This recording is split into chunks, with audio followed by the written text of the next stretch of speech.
السلام علیکم محترم عزتمنو قدرمنو مسلمانان ورونو امید دارم چې جوړ او روغ به او د صحت جامع بم پرتن باندې محترم ونم بزتا چې ته یو بهترینه او مجربه وظیفه دروښه چې د بدن هر قسم درد او مشکل باید دغه وظیفه سره الله تعالی حل دا یو داسې وظیفه ده چې نبی کریم صلی الله علیه وسلم مبارک یو صحابي ته وښوله د جسم پر کم ځای باندې د درد وي هغه دردونه به دي د دغه وظیفې سره د دغه ذکر سره ختمیږي یو صحابي راغی د رسول الله صلی الله علیه وسلم مبارک په مجلس کې حاضر سلو او تشریف یې راوړ رسول الله صلی الله علیه وسلم مبارک ته عرض وکړي د الله رسول د کم وخت چې ما اسلام قبول کړی دی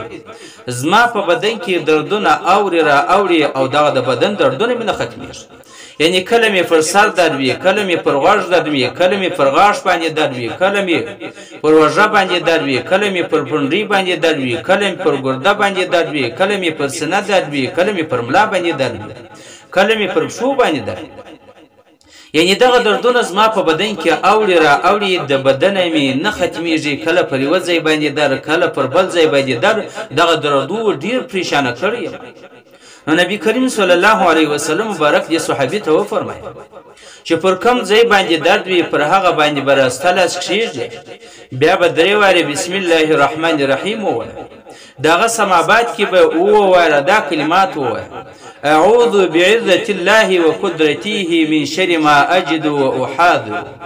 وواره به دا کلمات ووایه دغه طرف به چوپ کې الله تعالی به تا ته شفای کامله ده نصیب یعنی پر پښه باندې د دې پر لاس باندې ظاهره چې چوپ ورسیږي وغه طرف ته دې چوپ کولو الله تعالی به تا ته شفای کامله عاجله ده نصیب د کم ځای سره ته په تکلیف او پر کم ځای باندې د درد دی پر هغه ځای باندې بلاس کښېږدي درې واره بسم الله الرحمن الرحیم او اووه واره به دا کلمات ووایه نو کله دې سړي پر ملا باندې درد دی هغه ته چوپ نه رسېږي څنګه به چوپ اوس به هغه باندې دم څنګه کوي نو راسته لاس به هغه طرف ته وګرځي راسته لاس به کښېږدي او د چوپ د مخ طرف ته وکړي تصور به د شا طرف ته وکړي چې زه پر هغه خپله ملا باندې دم کوم نو الله تعالی به یې هغه سړي ته شفای کامله عاجله ورنصیب خو لیکن شرط دا دی چې ستا به یقین بروسه پر الله تعالی باندې وي چې واقعي الله تعالی په دغه دعا کې شفای کامله عاجله ایښې ده شفای کامله عاجله الله تعالی کې ایښې ده الله تعالی ما په جوړوي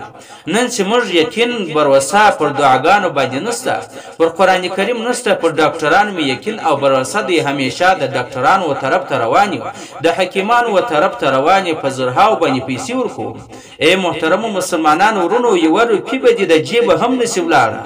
او په دغه دعا ویلو سره به الله تعالی شفای کامله عاجله تا ته نصیب کوي خو لیکن ته یقین ولره یقین پر الله تعالی ولره چې الله تعالی به ما ته شفای کامله عاجله را نصیب کوي د رسول الله صلی الله علیه وسلم مبارک په دغه وینا کې هیڅ شک او شبهه نشته